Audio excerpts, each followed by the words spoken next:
Hello everyone, তো কেমন রয়েছেন আপনারা সবাই? আশা করছি অনেক ভালো রয়েছেন, সুস্থ আছেন। তো এখন রয়েছি ফাইনালি দক্ষিণ আমতলিতে, যেটা সুন্দরবনের মধ্যে অবস্থিত। দেখতে পাচ্ছেন দক্ষিণ আমতলি, এদিকে ভ্যান স্ট্যান্ড রয়েছে। তো এই হচ্ছে দক্ষিণ আমতলি। আমরা এখান থেকে খ্যা পার হবো, খ্যা পার হয়ে মোল্লাখালীতে যাব। সো দেখতে পাচ্ছ ওপারে কিন্তু ছোটো মোল্লাখালীর পাড়, আর ওপার থেকে কিন্তু খ্যা আসছে এপারে আমতলি পাড়ে। দেখতে পাচ্ছ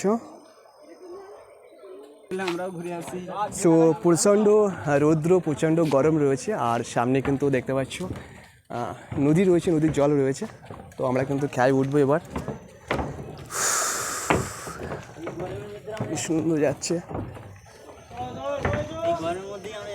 এপারটা, দেখতে পাচ্ছি এপারটা কিন্তু অ্যাকচুয়ালি ব্রিজ হলেও কিন্তু ভালো হয়, তাহলে কিন্তু এই খ্যাটা আর পার হতে হবে না। এবার কি সুন্দর রয়েছে। আর আমরা কিন্তু ওপার থেকে যাব, সামনে রয়েছে।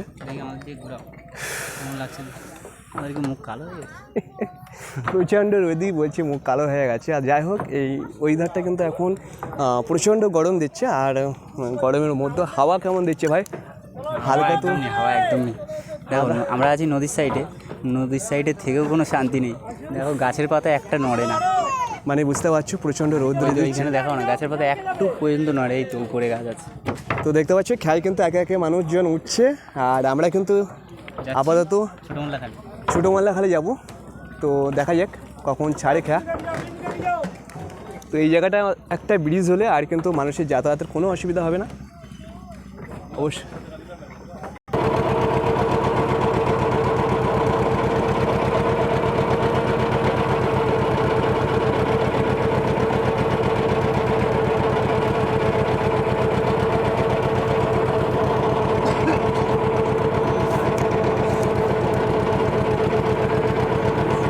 এই যে স্পিড বোটগুলো দেখতে পাচ্ছেন, এগুলি কিন্তু পুলিশরা ব্যবহার করে থাকে।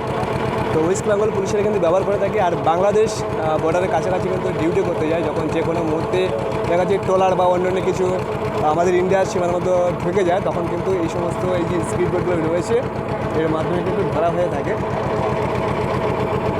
তো দেখতে পাচ্ছ দুই সাইডে কিন্তু পুরো জঙ্গল ভরে গেছে, যদিও এই জায়গা এখনও পর্যন্ত অনেকটা পরিমাণে ম্যানগ্রোভ রয়েছে।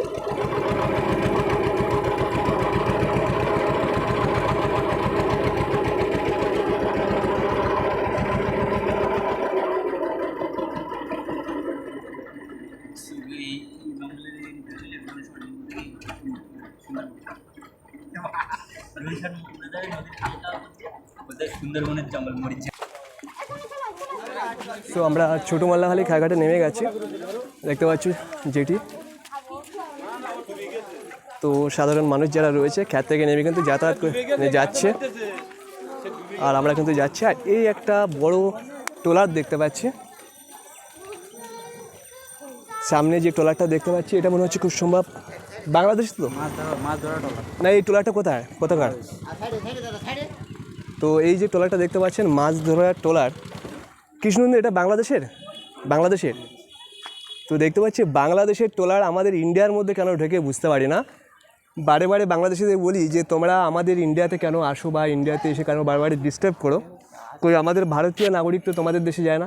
দেখো সেই একটা ট্রলার এখানে দেখতে পাচ্ছি, মানে সবই বাংলাদেশের। আর এই সাইডে একটা রয়েছে, এটা তো নষ্ট হয়ে গেছে দেখতে পাচ্ছি। বাংলাদেশিরা একের পর এক আমাদের দেশে যেমন অনুপ্রবেশ করছে, ঠিক তেমনই আমাদের দেশে কিন্তু 2 নম্বর কাজ করার জন্য ঢোকার চেষ্টা করছে। তো আমি মনে করি এগুলো না করাই ভালো।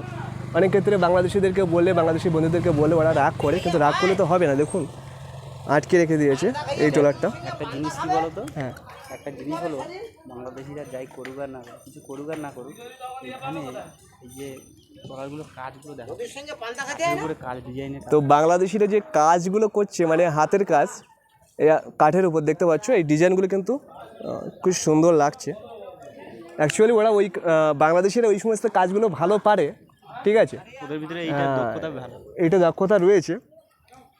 তবে যারা ভাবছো যে অনুপ্রবেশ করবে আর করার চেষ্টা করবেন না, সাবধান হয়ে যাও। একটা জিনিস কি দেখেছো, তো এই হচ্ছে একটা বিশ্রাম ঘর। এখানে কিন্তু সাধারণ মানুষ বসে থাকে যারা খ্যাত থেকে যাতায়াত করছে। তো এই মোল্লাখালী বাজারে আমরা চলে এসেছি। তো কোন পথ দিয়ে ঢুকবো ভাই? এই পথ দিয়ে আমরা কিন্তু ঢুকে যাবো সোজা গলিপথ দিয়ে।